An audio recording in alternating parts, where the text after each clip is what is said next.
Mahasiswa sekalian, kita akan berbicara mengenai perhitungan titrasi asam basa. Sebelumnya kita telah mengkaji konsep titrasi asam basa. Apa yang ingin Ibu sajikan di dalam konsep dalam perhitungan titrasi asam basa? Ini, Ibu ingin mengajarkan kalian bagaimana cara menghitung data yang telah diperoleh ketika kalian melakukan titrasi di laboratorium. Ataupun kalian kalau punya alat di rumah boleh, tapi biasanya orang titrasi pasti dilakukan di labor. Konsep dasar dari titrasi sebelumnya telah dikatakan bahwa titrasi asam basa itu atau konsep dari titrimetri itu adalah tepat habis bereaksinya titran dengan titrat. Jadi ketika kita ingin menentukan kadar dari suatu zat, maka kita harus meletakkan zat itu sebagai titrat. Sampel ya, titrat T belakangnya. Kemudian zat yang ingin kita pakai sebagai penentunya itu adalah titran. Itu merupakan syarat atau konsep dari trimetri, di mana kalau kita ingin melakukan penentuan kadar secara trimetri, ulang lagi, kita harus melakukannya secara cepat reaksinya, lalu kemudian miligram atau kadar ataupun jumlah zat dari yang ada pada titran itu harus sama dengan titrat. Ya, itu konsepnya. Oke. Maka di sini dari hasil konsep yang ada itu melahirkan suatu persamaan di dalam titrasi, yaitu jumlah zat pentiter itu sama dengan jumlah zat yang dititer. Satuan yang digunakan untuk konsep perhitungan titrasi asam basa itu adalah miligram. Miligram, maaf di sini miligramnya M-nya, miligram itu adalah miligram ekivalen. Miligram ekivalen ini merupakan hasil dari penyetaraan valensi zat yang terlibat dengan konsentrasi. Jadi kalau saat zat itu bereaksi, apalagi dia mempunyai kemampuan terdisosiasi atau terionisasi, itu satu zat itu, kalau 2 mol itu, contohnya seperti asam oksalat, itu jumlah atom H-nya, mol dari atom H-nya bukan 2 mol, tapi 4 mol.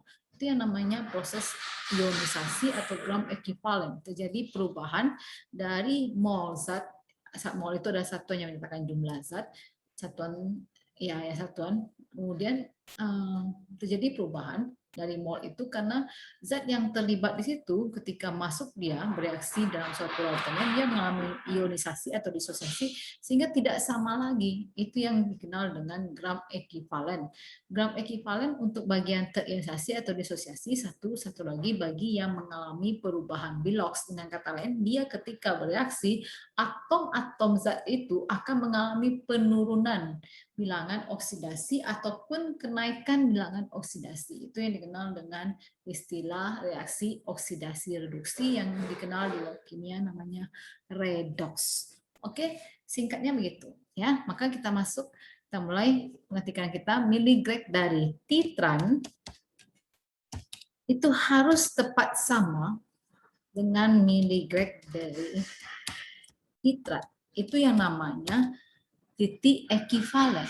Tapi untuk mendapatkan titik ekivalen ini sulit. Yang kita harapkan adalah hanya bisa melihat titik akhir. Titik akhir adalah titik setelah terjadinya kelebihan dari titran zat peniter dan teridentifikasi oleh indikator. Itu dia. Oke, dapat kata kuncinya ya. Kita lanjut lagi. Kita masukkan rumusnya. Miligram itu satu rumus, bukan rumusnya. Miligram itu adalah satuan yang menyatakan hubungan antara volume dengan normalitas. Oke. Volume dengan apa? Normalitas. Ya, volume dengan normalitas. Hasil dari perkalian atau hubungan antara volume dengan normalitas itu menghasilkan yang namanya miligram. Miligram sebenarnya grek sih namanya, tapi karena volumenya di sini mililiter, maka dia menjadi miligrek. Tapi kalau volumenya liter, dia menjadi grek. Oke, lanjut. Kita lihat ke soalnya. Di sini dikatakan 10 mili larutan asam oksalat dititrasi dengan NaOH. Maka di sini siapa yang bertindak sebagai titran? Mililiter asam oksalat dititrasi dengan NaOH. NaOH dititrasi dengan NaOH. Maka yang sebagai titrat adalah asam oksalat, sebagai titran adalah NaOH. Benar? Benar. Jadi kita buat di sini tanda bahwa yang sebagai titran adalah NaOH, yang sebagai, nanti kita kan suka kebingungan nih ngambil angka-angka. Kita buat aja tanda supaya nggak bingung ya. Yang sebagai titrat itu adalah asam oksalat. Asam oksalat rumus kimianya H2C2O4. Jangan lupa ya, H2C2O4. Oke, jadi kita masukkan angka-angkanya ya. Titrannya adalah NaOH, kita ambil angka NaOH di situ, volume NaOH-nya 15 dikali 0,1 sama dengan berapa itu volume dari asam oksalatnya adalah 10. Itu yang mau ditentukan normalitasnya, bukan? Ya. Oh, enggak, tunggu sebentar. Di sini satuannya adalah M, molar. M apakah sama dengan N? Jawabannya N itu adalah normalitas yang menyatakan miligrek atau grek. Berarti kalau sudah pakai grek berarti dia tidak sama dengan molar karena molar itu adalah mol.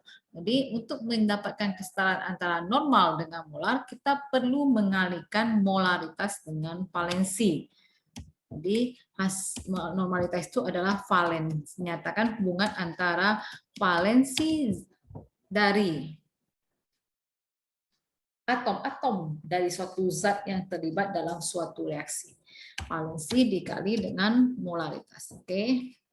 Baru kita bisa dapatkan N-nya. N dari valensi dari NaOH kebetulan itu adalah 1. Kalau valensinya 1, maka nilai N sama dengan M, yaitu sama dengan 0,1. That's right. Oke, next. Oke, kita lanjutkan ya. 15 dikali 0,1 itu hasilnya adalah 1,5. Sama dengan 10 N. Maka nilai N itu adalah 1,5 dibagi dengan 10. Hasilnya adalah 0,15 N.